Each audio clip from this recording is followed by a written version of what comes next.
नमस्कार बंधुरा एसएस दास किचेने आमी सुमिता आज निये एसेछि नतून एकटा रेसिपि। आजके रेसिपि काँचा आमेर मोरब्बा। এইভাবে মোরব্বা বানিয়ে সারা বছর সংরক্ষণ করতে পারেন। মোরব্বা রুটি লুচি পরোটার সাথে খেতে খুব ভালো লাগে, এছাড়া ব্রেডের সাথেও খেতে খুব ভালো লাগে। নিয়ে নিয়েছি 1 কেজি কাঁচা আম। আমগুলোকে খুব ভালোভাবে ধুয়ে জল ঝরিয়ে এইভাবে ডুমো ডুমো করে কেটে নিয়েছি। আমি এখানে ডুমো ডুমো করে কেটেছি, আপনারা ইচ্ছা করলে লম্বা লম্বা করেও কেটে নিতে পারেন।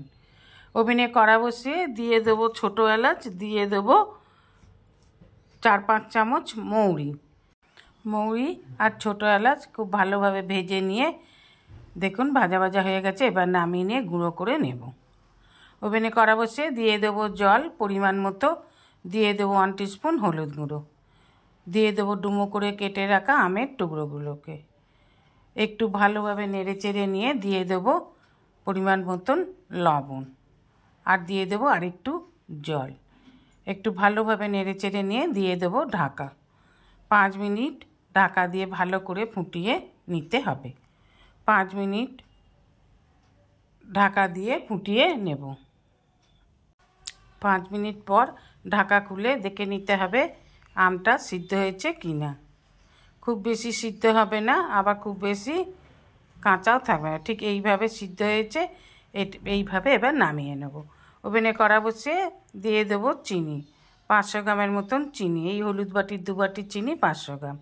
দিয়ে দেবো পরিমাণ মতন জল। এবার চিনিটাকে মেল্ট করে নিতে হবে। সমানে নেড়ে নেড়ে চিনিটাকে মেল্ট করে নেব।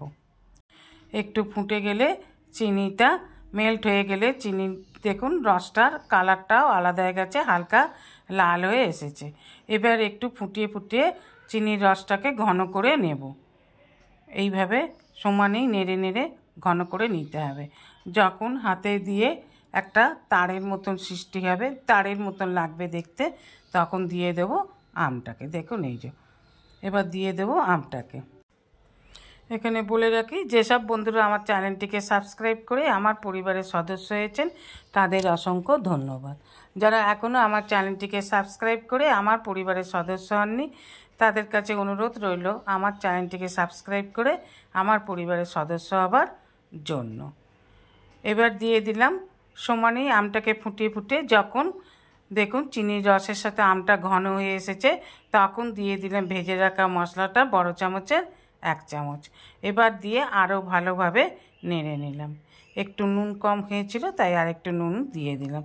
এবার ফুটে উঠতে একেবারে লো ফ্লেমে করে দিয়ে দেখুন এবার দিয়ে দেব বড় চামচের 1 চামচ ভিনিগার, দিয়ে খুব ভালোভাবে নেড়ে নিলাম। এবার আর একটু ফুটে গেলে দেখুন রসটা একদমই কমে এসেছে, ঘন হয়ে এসেছে। ঠিক এই রকম অবস্থায় নামিয়ে নিলেই তৈরি কাঁচা আমের মোরব্বা।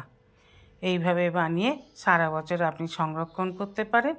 এছাড়া ভাত রুটি লুচি পরোটা অথবা ব্রেডের সাথে খেতে পারেন। আপনি যেমনভাবে ইচ্ছা তেমনভাবেই খেতে পারেন। দেখুন আমটা কিন্তু দেখে মনে হচ্ছে সিদ্ধ হয়নি, কিন্তু দেখুন একদম আলু ভাতের মতনই এটা সিদ্ধ হয়ে গেছে। এইভাবে আমের মোরব্বা করে সংরক্ষণ করুন।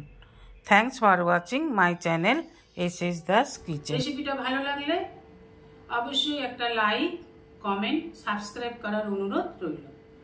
পাশে থাকা বেল আইকনটিতে ক্লিক করে দেবেন নিউ ভিডিওর আপডেট যাতে সবার আগে আপনার কাছেই পৌঁছে যায়।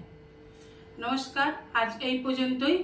আবার দেখা হবে নতুন একটা রেসিপির সাথে নতুন একটা দিনে। ভালো থাকবেন, সুস্থ থাকবেন, সঙ্গে থাকবেন। নমস্কার।